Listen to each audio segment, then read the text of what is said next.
Hi and welcome to CaffiNation Cooks. Today what we're going to be trying to do is make Greek or Turkish style coffee. Depending on which side of the border you're on, it's a different thing. But a lot of different different countries in that area have a very similar dish. They're all served slightly differently, but what we're going to do is we're going to show you the easiest and simplest way to make one at home. So we're going to. Hi and welcome to the CaffiNation wall of coffee making equipment. Well, as you may or may not notice, there's a whole bunch of different stuff there, and pay no attention to the teapot in the background. It's really all about the coffee. But what this is right here, this is an abriki. This is an abriki. There are many like it, but this one is mine.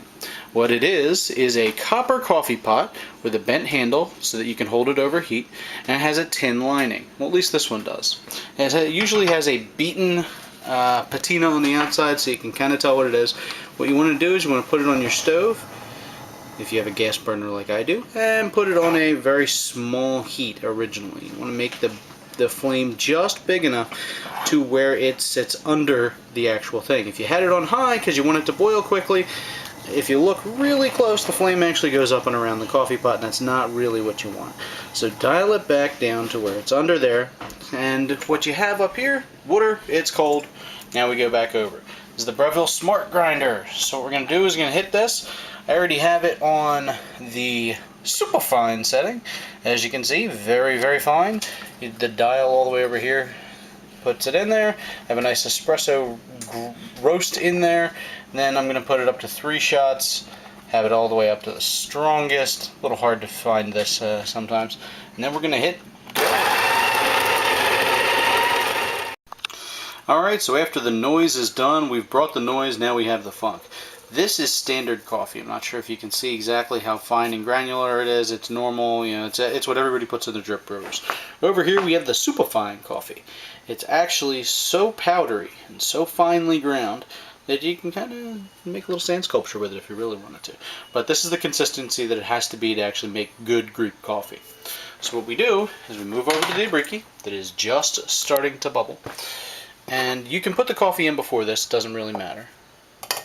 But you're going to take your serving spoon, you're going to drop it right in there, mix and stir it around. Depending on how big the abriki is, you're going to want to use about 2 to 3 heaping teaspoons of coffee. Make sure that it mixes in there real good.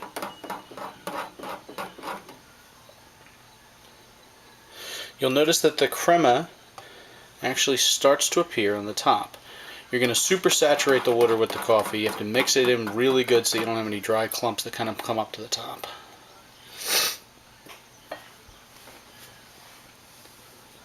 And now you wait for it to boil. However, while you're waiting, because this is right on the stove, and this one's actually going to happen, make sure you have your hand right on the heat.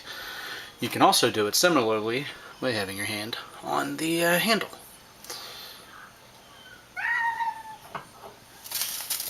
If you don't do it too quickly, it will bubble over. However, if you pull it up, you'll notice that the coffee actually comes down.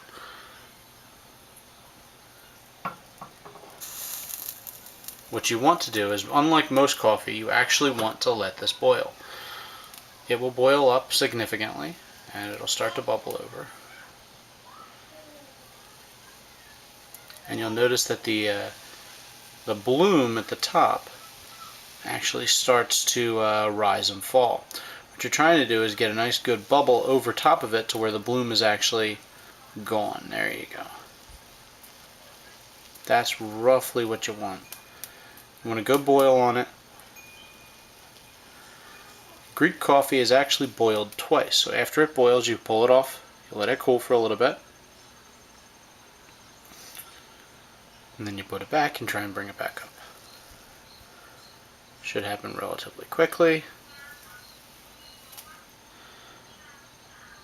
And then after you get a good boil and it's been boiling all over, the coffee is ready to serve.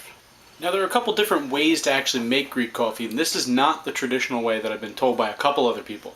A couple people have actually informed me that the traditional way is to mix the sugar in with the water while you're boiling it.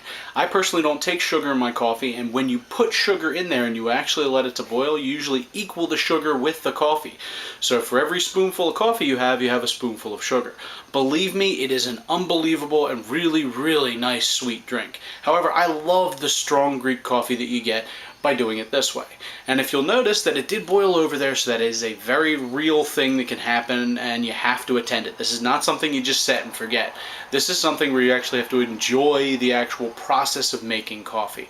The second part, the actual serving it, is also varies from country to country. One of the things that I've heard is that Greek coffee specifically is actually served in little demitasse glasses, and it's actually poured equally among all of them, and the cream the crema that's on the top is actually shared just a little bit in each one. It's supposed to bring good luck to everybody who sips. Since I'm a one-man show here, all the luck goes to me. So hopefully after we pour this out, you'll be able to see exactly what it looks like, and you don't drink the bottom of Greek coffee, just letting you know. There's going to be a little bit of coffee sludge in there, and as you would probably imagine, because we just put coffee into the water and boiled it. That's it. So, I mean, this is fantastic coffee, but it does have that little bit of a downside. So you have to make sure you leave the water at the bottom, and then you're good to go. Like I said, I'm a one-man show, so we only need one glass. One nice big glass. So, if you pardon the shadow, you have to pour very slow because you don't want it to get anywhere else. You notice the stream is mostly clear, actually, so we're not getting a whole lot of extra grounds in there. And actually the design and the shape of the briki itself will trap most of the grounds at the very bottom. It's a nice dark cup of coffee. You just have to watch as you're getting towards the end, the stream starts to cloud a little bit, and that's usually when you stop. So there you go. Greek coffee. So dark you can't see through. Hopefully you enjoyed this. I'm going to have a nice big strong cup of coffee to start my day off. Hopefully you're going to have one too. Thank you very much. Also, two quick notes about cleaning. The first thing is you never ever heat an empty pot. So you're not going to heat it up at all because the tin will actually melt off of the copper, and then you can't really cook because you're not supposed to cook with copper. However, what you do is you take it immediately over to the sink and you give it a good rinse out, and then you can wash it right out there. Some people like to swirl the water around and put it into a plant. I highly encourage this because it really saves the stuff that's going down your drain and into the trash system overall. And some people have actually had problems with coffee grounds and their drains or their garbage disposals. We haven't had that problem around here. Just let it run for a little bit and you're good. I also don't use a lot of soap and water with it unless it's really caked on. But you should never have that problem if you wash it right after you use it. So just remember, that's about it for here at CaffiNation Cooks. Thanks. Stay caffeinated, people.